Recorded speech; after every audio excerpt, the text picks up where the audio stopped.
Ready to get after it, man. Ready to get after it. Buffalo, cold, playoff game. Not getting any better, baby. You guys have been a pretty good road team over the years. Something you can put your finger on why you guys have been so efficient?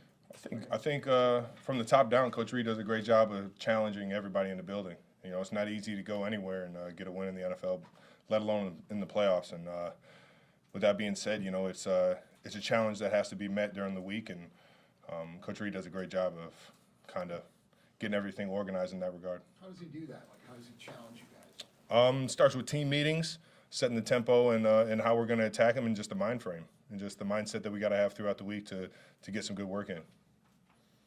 There aren't many guys on this team that have played road playoff games. You've done it before. You got any message for the guys who have just been here at Arrowhead playing these games? I think the biggest thing is just instead of it being on the road game, because everybody's played on the road, I think that it's more so in the playoffs. Just we take it up a notch from the wild card weekend last weekend. The playoffs is just everything just kind of it speeds up as you go along in the playoffs, and that's I think is more important to stay focused, understand your assignments a little bit more, so you can go out there and play as fast as you possibly can. There's been a lot more snow still in Buffalo, so the stands are going to have snow. There were snowballs kind of getting thrown during some of the plays when they were playing the Steelers last week. It's a hostile environment, isn't it? Yeah. I mean, you got to just coach. It's Bills Mafia, man. That's why that's their home field advantage. That's why it's. I'm sure the guys love playing for that fan base. You know, I grew up in Cleveland, man. We were throwing beer bottles at people, so. Coach Reid said keep your helmet on, right? You don't want to get hit in the head with a snowball. But it seemed like when he got down to the end zone, that's when you saw some snowballs, kind of like maybe when someone's throwing a pass to someone in the end zone. Yeah, I'm watching the same stuff you're watching. I don't think there's any way to stop it. I just think, you know, you got to play in the conditions that you're playing. Trav, we've seen Jason's emotion, you know, the past week or so, and I know he's not made a decision yet. But how much are your thoughts with him and communicating with him in his process right now? Yeah, it came out that he retired, and he didn't really say any of that. So it's just the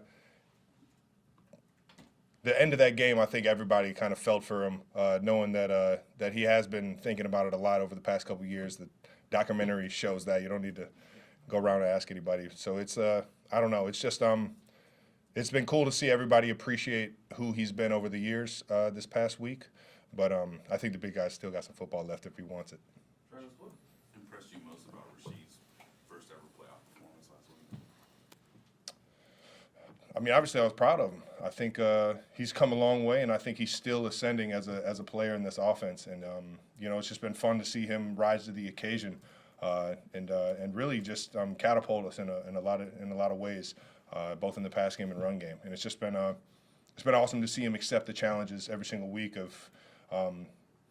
Week 10 through 15, it kind of, as a rookie, you kind of get lost a little bit. And he's been real focused throughout that, and really hasn't really hit a rookie wall as much as at least I did, for sure. Were there things you saw about him way back when, like maybe in training camp, that let you know he was going to be able to come along? What were those things? I would say just his attention to detail, his ability to kind of feel out defenses, be confident in what he's seeing in the defense to be able to find voids.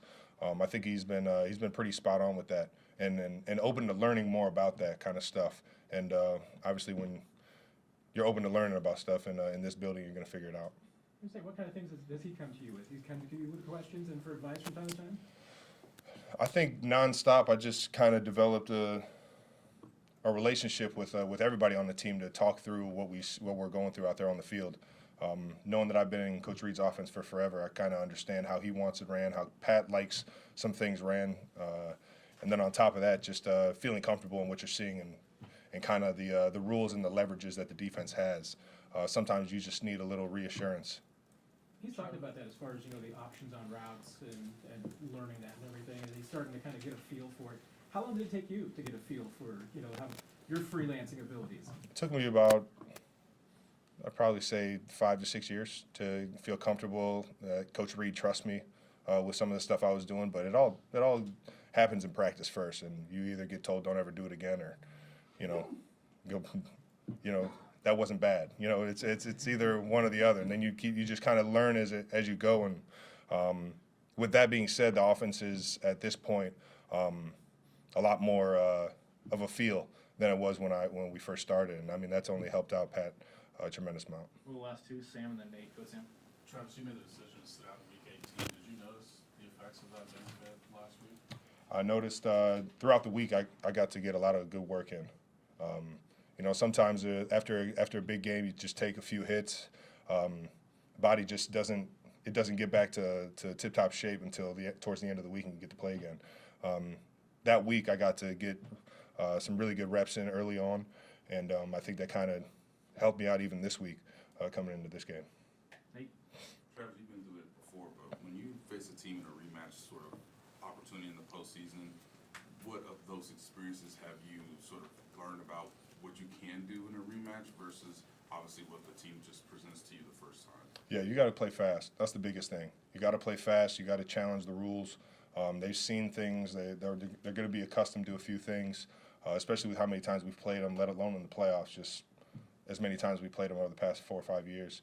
And, yeah, you just got to play fast, understand the job that needs to get done, and make contested catches is going to be huge because they're going to have an idea of where we're going, and, you know, might have a guy on your hip, and we're going to need you to make a big play in those kind of moments. And those are the challenges we like to accept for sure. Thanks, Travis. Thank you. Thank you, Travis.